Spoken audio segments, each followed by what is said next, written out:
Well, good morning, or good afternoon I should say. It's Johnyboy. We're on a new project today, and we're working down that side of the garden. I'll explain all that to you later.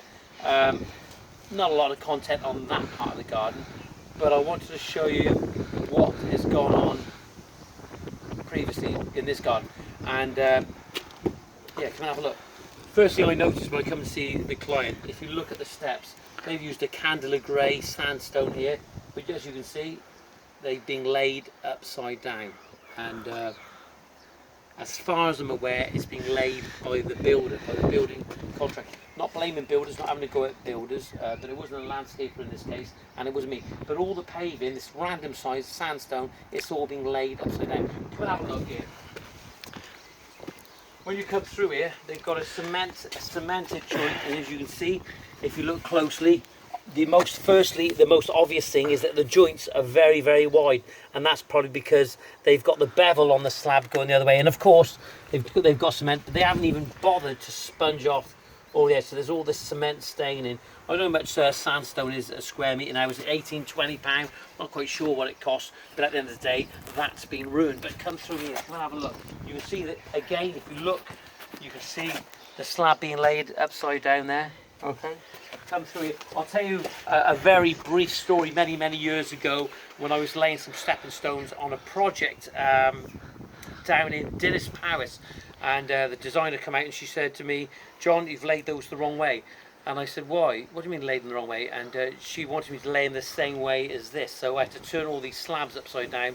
And when the marshal's rep, the evaluator, turned up to see me one day, Paul Dancy, many years ago, for you guys who were Marshall approved installers, Paul was the assessor for our area. He come out and he very kindly informed me that I'd laid the pavement upside down.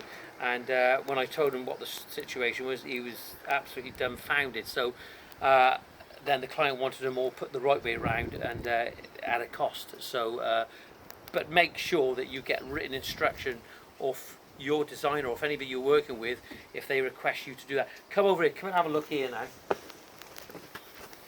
I'm just going to put this to one side over here, and I feel really bad. I really feel bad for the consumer in this case.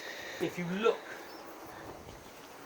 at the fall of this patio, if you just stay over there for a moment, Luke, just look over here, you know, look at it, it's horrific. I mean, the fall on it is just far too much. I'm not going to talk about falls here at this moment, but that is, they've probably got about 8 inches over 2.5 meters. It's ridiculous. Would you say so, Luke? It's like sitting on a steep hill, yeah. Yes, and it's just, you can't put a table and chairs on it. No. It's like, you know, you'd be on the side of an hill. You'd have 20 beer mats under the side. Yeah, absolutely. And if you look at it, I don't know what they're going to do here, Luke, but you can see here, they've probably got about 14 inches here from these patio doors, a step down onto the patio. Again, you can see all the cement staining, and it's just not good at all. You know, all I would say is, and you can see this cross joint. I don't go on about the odd cross joint.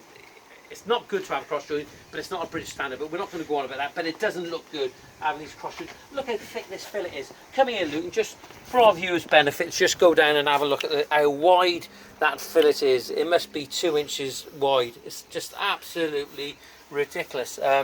The best thing really about the garden is what I've recommended is put that green wall up. So they've got this green wall going on here, so maybe the focus is on the wall and not the paving. But you know, if you're a consumer and if you're thinking of having some paving being laid at patio, really you need to speak to a professional. And what I would suggest, there are a number of things that you can check as a safeguard to ensure that your job goes correctly. And I remember years ago having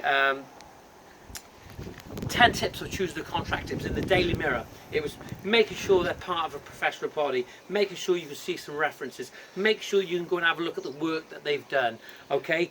Be able to speak to the customers they spoke to previously. Make sure they're part of, like I said, a professional body. It goes on and on. Make sure they got some public liability insurance. And, you know, sometimes we also have to give deposits to these contractors, you know, and customers give me deposits. That's absolutely fine, but make sure it's a balanced deposit, okay? And what I would suggest, if you are a consumer, you know, do what I do. I get my clients generally to pay for the products themselves. So the products belong to them. There's no ambiguous decisions about whose belongs to the products. When you start giving those big deposits, those big chunks, you know, you're in that contract and it gets a bit confusing. There are a few things. If you need any advice anyway in the meantime, just go to the website, which is www.greentoplandscapes.co.uk. You can email us on there, info@greentoplandscapes.co.uk, or you can just give me a ring, or you can find us on YouTube, or just send us a message, or you can even subscribe to this channel and leave us a message. Thanks for watching this video. I'll see you in the next take.